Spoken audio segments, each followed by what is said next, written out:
Good morning, everyone.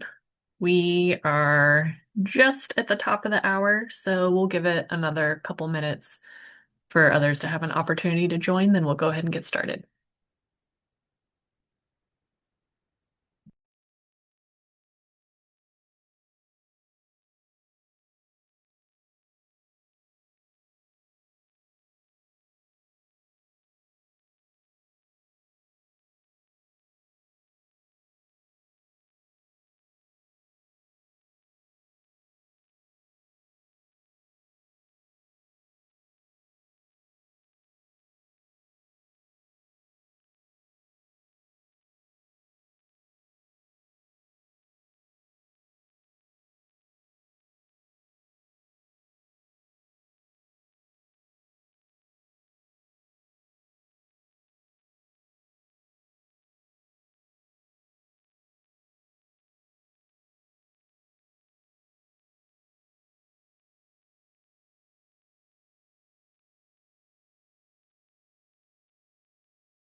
All right.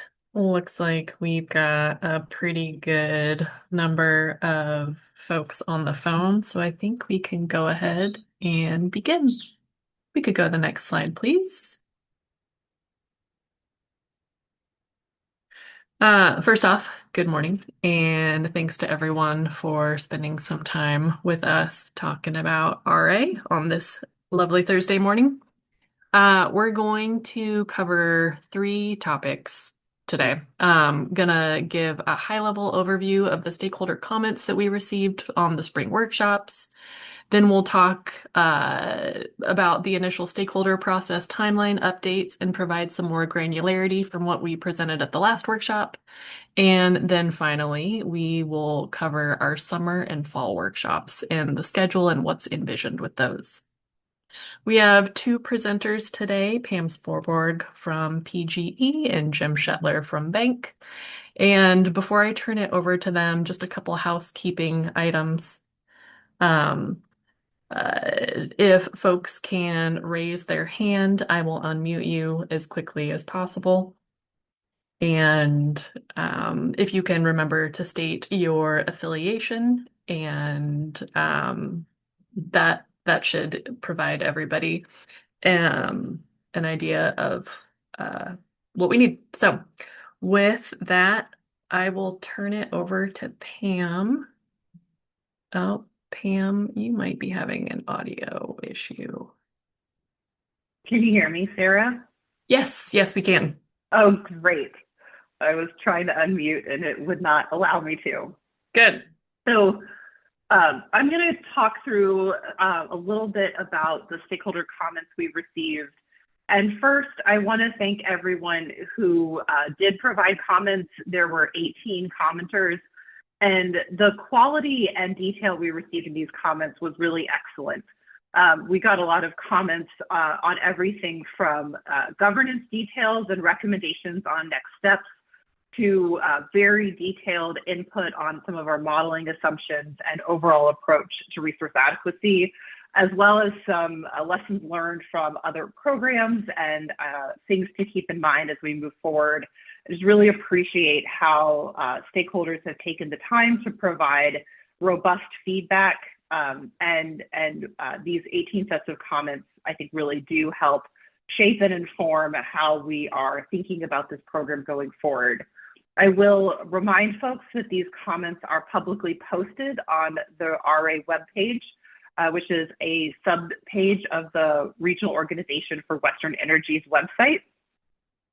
And we are working on digesting these comments and really talking through how to incorporate them and the specific feedback into our next phase of this initial stakeholder process and workshop phase. We are taking these comments and particularly working with some of our sub-working groups on the following areas. First, timing. RA is a very complex and intricate concept, and we really appreciate feedback from stakeholders around the timing of the proposal, around what different elements are most pressing for early development. How can we really understand what foundation stakeholders need around design continuity so that the other elements can make sure that we are aligned and consistent from that foundation with how we are developing the program overall. And what is better to wait until later in the design process so that those foundational elements can become clarified, and then those additional elements can really be correctly aligned with those elements so that we can get a consistent and appropriate design together. The comments also highlighted a need for some additional subgroups. We're looking at a number of different of these issues around data access and other topics within our work group so that we can really dig into some of the specific issues that were raised and make sure that we have the right subject matter experts that are thinking about this and able to incorporate the feedback that we've heard. And these comments are also helping us shape our summer and fall workshops. And Jim will talk about that in his section of the slides. But we really have been, taking our time to think through it and understand the comments that they've received and help use those comments to inform our next steps as we move forward with the timeline for this EDAM-aligned resource adequacy construct. Next slide, please, Sarah. So some of the high-level themes that we heard, we did hear very clearly asking for a longer timeline. I think this one is really important and ask for more time for additional workshops through the summer and early fall so that we can have more detailed conversations with stakeholders around these particular design elements that are really foundational to a resource adequacy program. That feedback supports an initial draft proposal to be released later in the fall, and Jim will walk through some of the specifics around that timing. But I think it also, we've gotten really great feedback and had a number of conversations that help ensure that all of our different stakeholders are comfortable with this timeline, that some of our working group members who have state RA obligations, including Portland General, are able to ensure that we can meet those state obligations while allowing for this longer timeline, and that's been really a helpful process. We've also identified some focus areas that we can dig into in more detail ahead of the initial draft proposal. Governance is a very big topic. I think this is one of the areas where we got the most comments. We are really thinking through and appreciate the feedback that balances the role of the body of state regulators and public power. When it comes to RA and RA oversight, we really are talking about the appropriate balance of state jurisdiction over the investor-owned utilities procurement process, where as public power has their local boards and elected bodies that govern their procurement process. So we have to make sure that we're very thoughtful around this balance between Bosser and public power, and we'll have additional conversations and workshops to really get into that balancing act.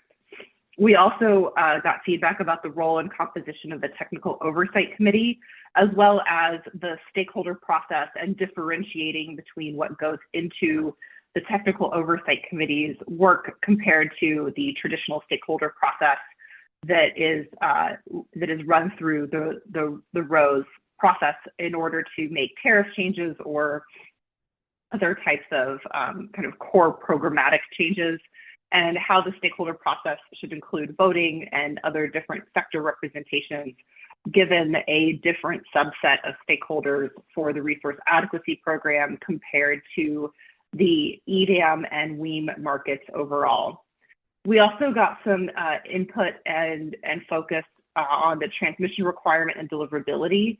This is another topic where we are building out a subgroup to really dig into the transmission requirements and identifying how a transmission requirement can support reliability within the program, given the constrained nature of the transmission system across the West and the need for widespread investment that I think is well known and understood, and the lack of long-term firm capacity on many of the key critical paths that we need, and how to ensure that our transmission requirement does not punish participants for doing the right things to expand the transmission system. How do we incentivize load-serving entities and other program participants to be part of the support and development of the build-out necessary for the deliverability overall and for the expansion of transmission capacity in some of our transmission constrained areas,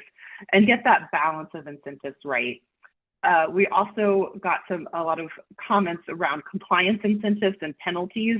There's a strong balance in the program around ensuring that there is a strong incentive to participate and adhere in a compliance structure, but also recognizing that penalties can be a deterrent to the program becoming fully functional and binding. And so getting the balance there between creating a program where all participants can feel they can trust the program and the potential diversity benefits that a program can provide, while not disincentivizing early participation through a penalty structure that is overly punitive. We also got a lot of really excellent comments on some of the technical aspects, including modeling, accreditation, and load forecasting, looking at some of the differences with modeling of specific types of resources or how to accredit some specific and unique resources that we're developing in the West, as well as some of the different approaches to load forecasting that can lead to that development of the diversity benefit. So that's really the kind of high-level themes that we received from the comments. Again, we really appreciate all of our stakeholders taking the time to submit such a robust set of comments, and we are taking the time to really understand and incorporate that feedback into how we are moving forward with the first area of that feedback, I think, reflecting in our new draft timeline. And I will turn it over to Jim Shetler to share some of the changes that we are proposing to address the feedback around the timeline specifically and some of our next steps. Thank you. And I'll turn it over to Jim. Before Pam, you run off, we've got one more slide, I think, for some additional themes. We have. Yep. So if we can go to the next slide. Oh, perfect. Sorry. That's okay. I missed. I missed the second. We've got some important ones on this one. Oh, sorry about that. Okay. Last section, we again will articulate and continue the program's interoperability with other RA programs. Again, I really do appreciate the feedback that we got from some of our stakeholders and colleagues who have experience with other RA programs that they're currently part of around the West, and how that experience can help inform our program. I found these comments to be particularly valuable. Again, articulating that we are developing a program for those that are not currently in a program and we're working very hard to not impact or otherwise really have no impact to existing programs, but the identification of interoperability opportunities, I think, is a great future-looking opportunity for saving to focus on affordability and reliability over the long term. So really appreciate the opportunity to get lessons learned as well as guidance around the long-term opportunities for harmonization across the West. We also got some good information and feedback on data and information availability, especially recognizing the need for confidentiality with the opportunity to assess program performance. We recognize that the RA information, especially for regulators with obligations for oversight of their investor-owned utilities and other jurisdictional load-serving entities, is a critical need, and we're looking around how to accelerate program and data access, but also recognizing that RA data and that data access needs to be extremely confidential because that information can significantly impact the negotiation of contracts and even bilateral market pricing if that information is not held confidentially. And so we do want to make sure that we find the right path to providing data access, particularly for those with oversight functions, but balancing that with the need for confidentiality so that there is not widespread information around the particular load resource balance particulars for any individual participant, which could swing contract pricing and other negotiations in a way that would be negative to the region's overall opportunity for contracting. And also the key theme around the alignment of the initial stakeholder process and program with the ROE, the Regional Organization for Western Energy Framework, and I guess additional information on the timeline for transitioning the process over to the ROE. Jim will touch on some of this timeline in his slides, but we are really taking the feedback on stakeholder alignment with the ROE framework to heart and digging into how we can better align with the existing process or the planned process and make sure that we're adequately reflecting the unique needs of a resource adequacy program, especially some of the more technical details that with a resource adequacy program and technical components, but recognizing that overall the stakeholder process, we don't want to be duplicating efforts or adding additional programmatic oversight costs that would be unnecessary given some of the structure the ROE was already putting in place. And so with that, thank you, Sarah.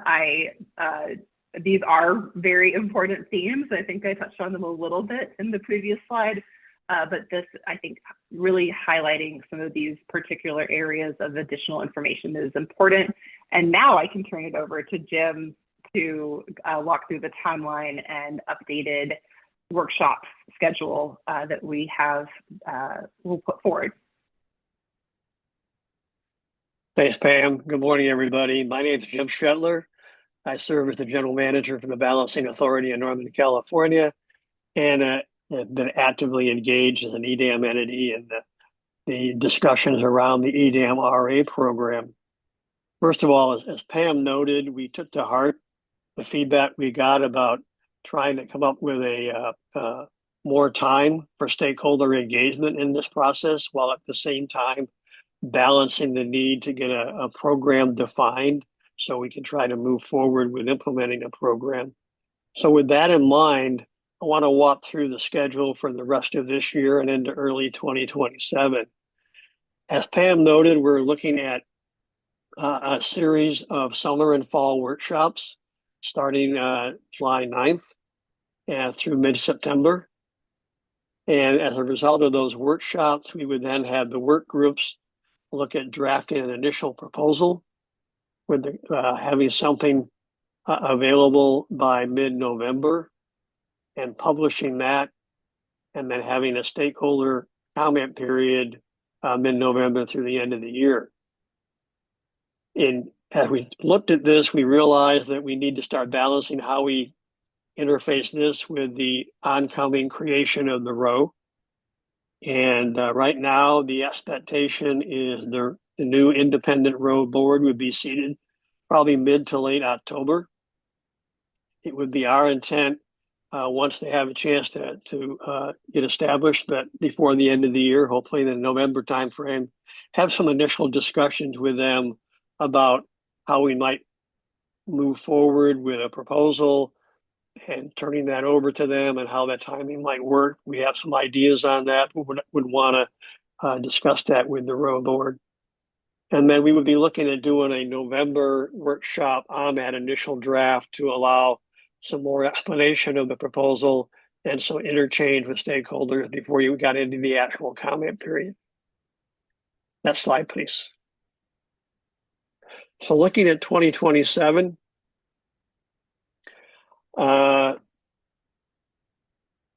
based on that initial draft, we would be looking starting middle of January in reviewing the comments we received from the stakeholders, trying to incorporate those into a revised proposal mid-January through mid-February.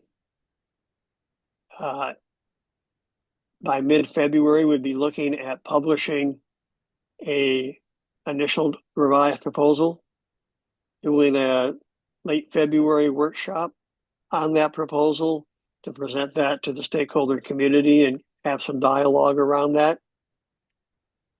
And then we would be looking at finalizing that proposal package based on the feedback with a goal of trying to deliver something to the road board in late March. Next slide, please. So if we start looking at the workshops, as we mentioned, we are trying to be responsive to stakeholder input. We have identified 7 workshops through the summer and early fall.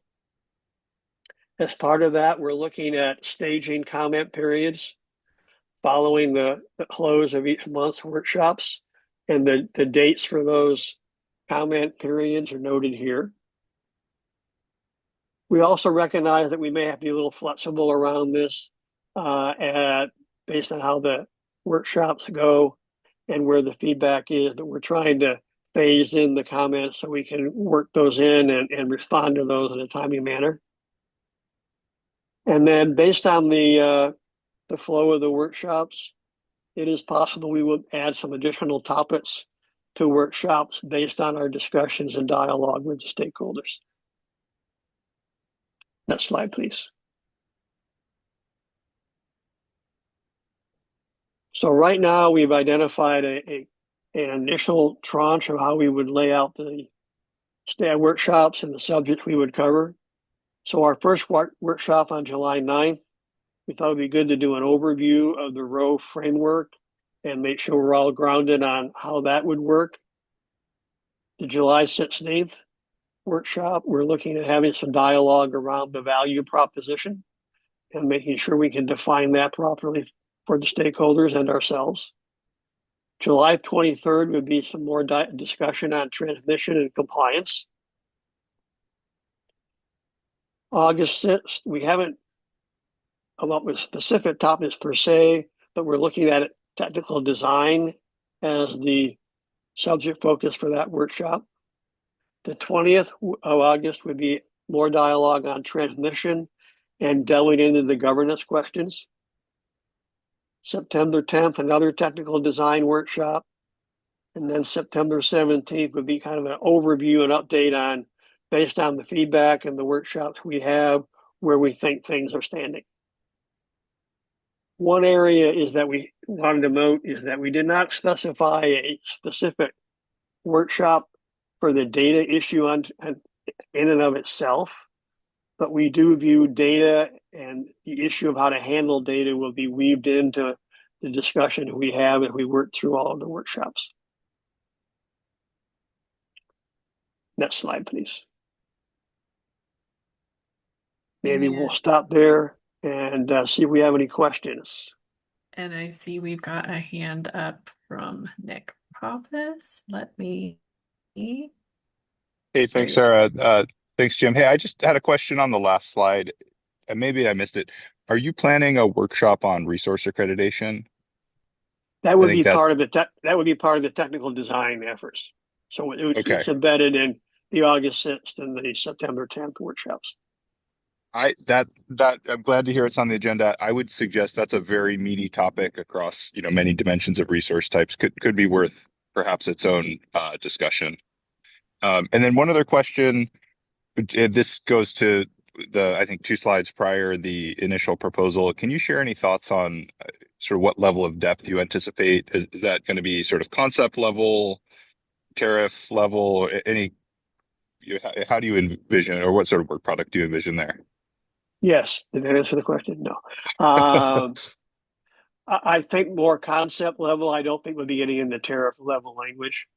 I think our intent is that what we would be developing initially and probably for turnover to the row board would be at the concept level with some definition on what we think the design elements should be, but not to the level of tariff language.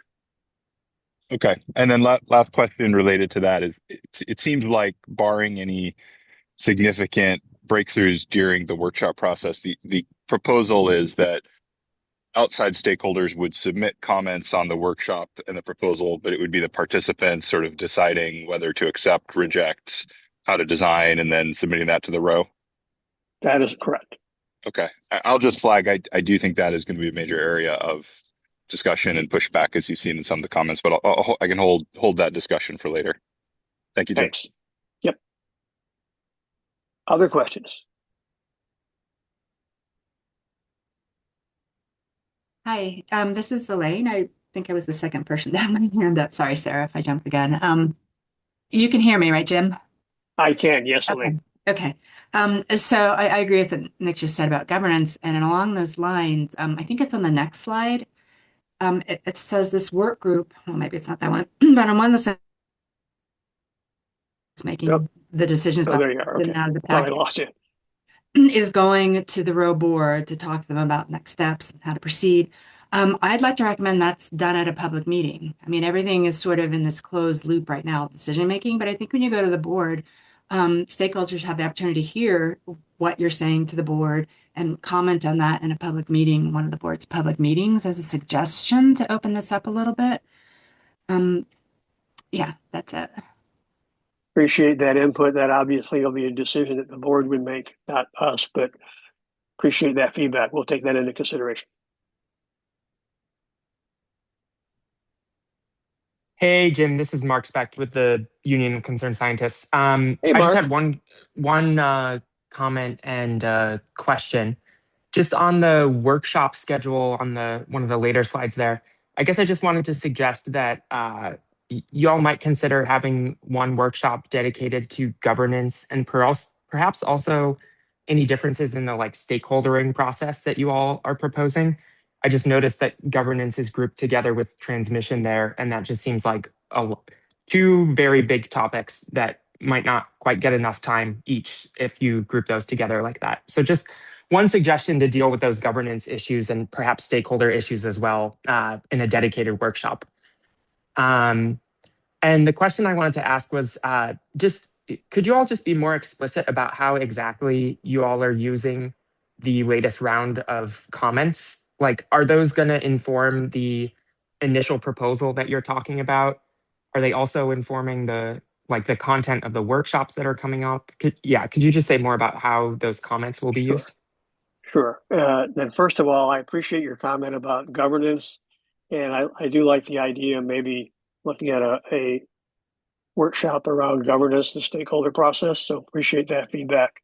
And then to be blunt, we're in the middle of digesting the comments, but I think our intent is that we are trying to use those comments to help inform how we want to structure the workshops.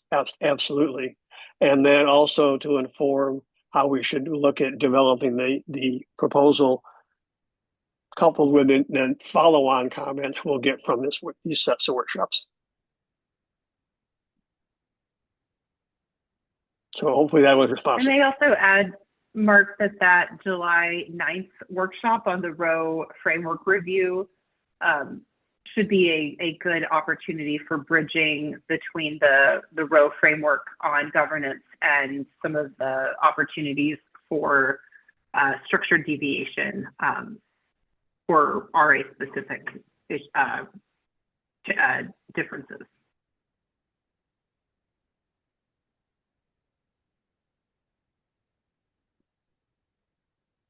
Other questions? I can't see hands, so I'll help, Jim. Oh, one more from Elaine. Let me unmute you, Elaine. Yeah, so I see part of this process moves out beyond when the board is seated. And I was under the understanding that the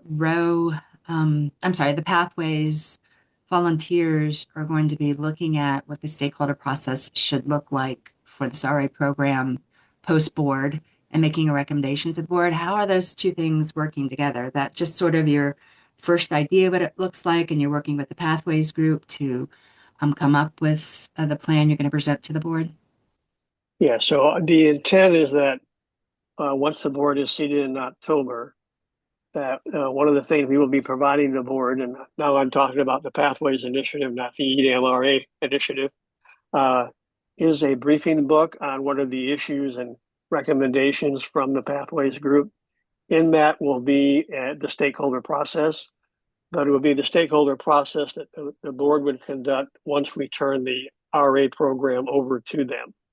And until such time that we turn the RA program over to them in March, it would still be conducted through this process. That's the intent of the concept.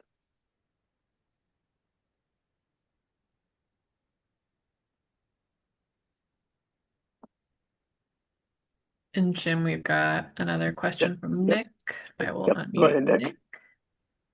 Hey, thanks, Jim. Just one additional question. This is Nick Pappas, independent consultant. Just one other question that my mind was jogged when with Mark's comment about how packed the governance and transmission workshop was going to be. Are you anticipating these workshops will follow the same sort of 2 hour format with just presentations from the participants? Are you considering extending and or bringing in outside experts or stakeholders to bring in other perspectives? I might have Sarah take a shot at that. She's been the one structuring those. Nick, that is a great question. I'm anticipating that these workshops will probably be lengthier. In particular, thinking of the transmission and the governance, that is obviously a huge area. So at this point, we aren't entirely sure how long each workshop is going to be, but I think we are anticipating these will probably be longer than 2 hour blocks. Because we'd really like to be able to try to fit as much content in as possible. So I would say at least right now, plan on probably longer workshops. And I think what we'll do, we'll probably block, I'm guessing, a 3 hour time block just to have that on people's calendars. Um, we may adjust that as we kind of continue through the summer and have a little more time to truly synthesize the comments, to make sure that we're planning to allow enough time. As far as outside experts is possible. Um, Honestly, we haven't had an opportunity for our internal conversations to quite get that far. But I think we definitely want to keep that open because I think that could be a really helpful perspective, not only for the work group, but for stakeholders to hear from. So I think nothing right now is off the table. But honestly, our thinking just hasn't quite progressed where we have all of those details nailed down right now. Thanks, Sarah. That's all helpful. I would say, there's a balance to be struck between sort of workshop free-for-alls that can get a little chaotic and, just having participants present. But I'll just offer that, in some of the processes I've been involved in, having particularly, industry experts, folks who've are, from other programs who can come in and describe the design and the challenges and the feedback, as well as setting, sort of specific time to hear competing perspectives from stakeholders, I think really adds a lot of value, especially if it's done in a structured way, which I'm sure you all will do. So thanks for the discussion. Thanks for the Absolutely. feedback. Yeah, yeah, very much so. And if I know you all filed comments, which were very detailed, which were extremely helpful. But as we do get a little further along down the line, um, we may reach out. And also too, if you have any more kind of specific thoughts that you'd like to share, you're always willing to reach out and contact us too. So just really want to keep those lines of communication open. So don't feel like just because the comment window is closed that there's not an opportunity to reach out and keep the dialogue going.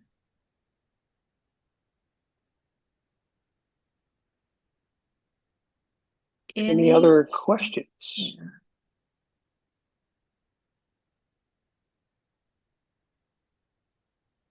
I'll turn it back over to you, Sarah. Thank you. No other hands. So I think we can probably go ahead and wrap up, although I'll do a final call for questions at the very end. Just a reminder, you can find everything on the RA webpage. As Pam mentioned, it's a subpage of the Rose website. Our new workshop dates and times will be posted over the next couple of days, of course, with the Zoom links. This is where all the materials are. As Pam noted at the beginning of the workshop, all of the comments have been posted publicly, so would really encourage people to go there and take a look at those. It's a good and lengthy read, but again, we were just really pleased that people were able to take the time to give such thoughtful feedback, especially this early in the process. So again, just really want to reiterate everything that Jim and Pam said. We had really fantastic input, and again, we know that it takes a lot of bandwidth and careful thought. So again, just really want to appreciate the response that we've received from stakeholders. So please keep it up throughout the process. And again, any questions or additional thoughts, please reach out to us at Resource Adequacy at rowesternenergy.org. You can also reach out to me personally, sdavis@utilicast.com.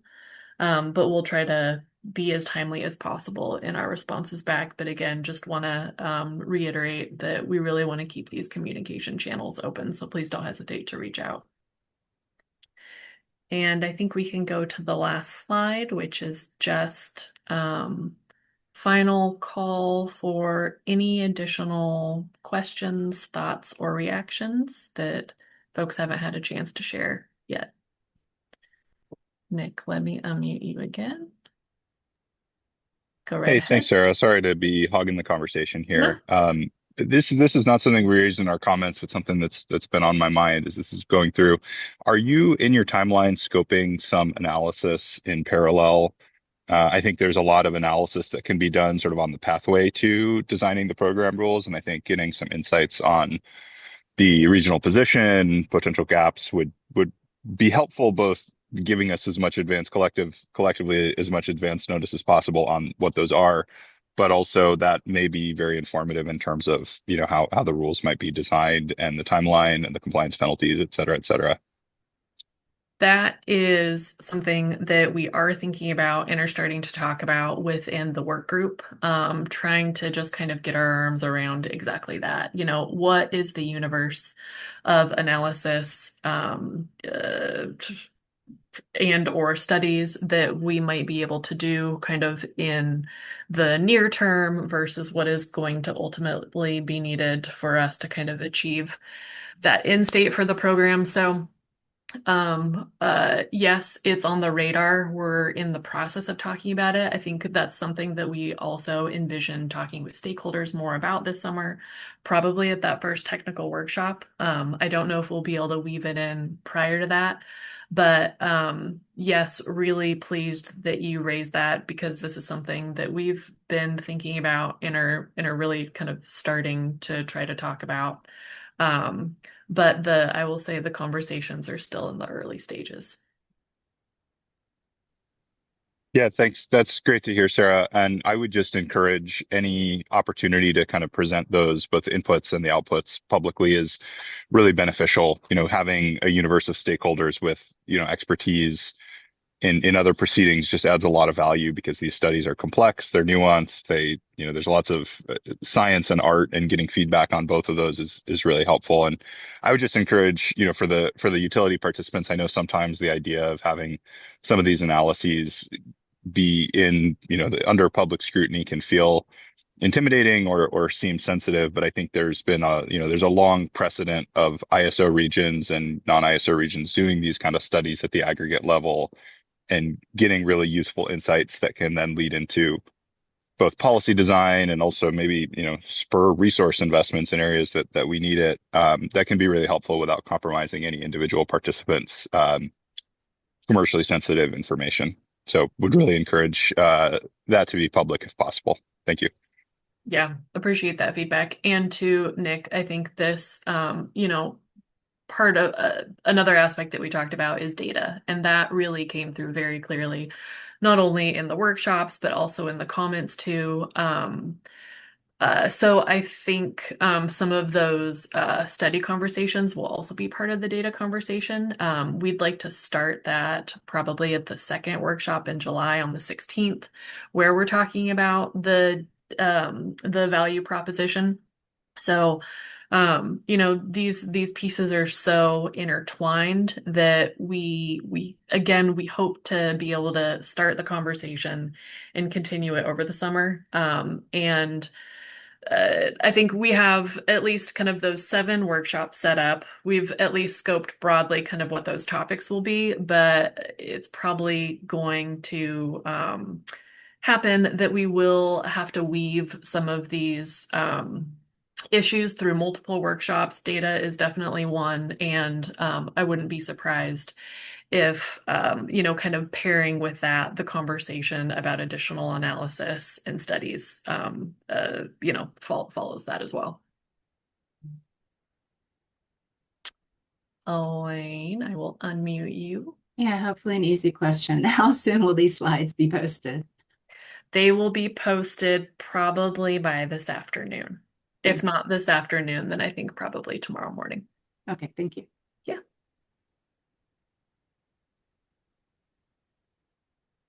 I don't see any additional hands, but I will pause just in case any final thoughts bubble up from anyone before we wrap up.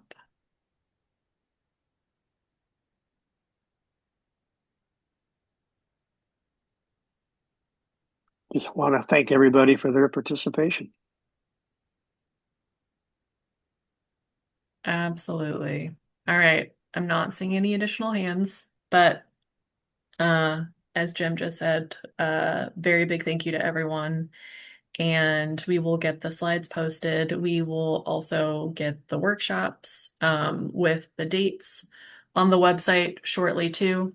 And we hope to see everyone at the next workshop in early July on the 9th. So again, any questions, comments, thoughts, please reach out to us in the meantime, but otherwise we'll see everyone in July. Thank you, everyone.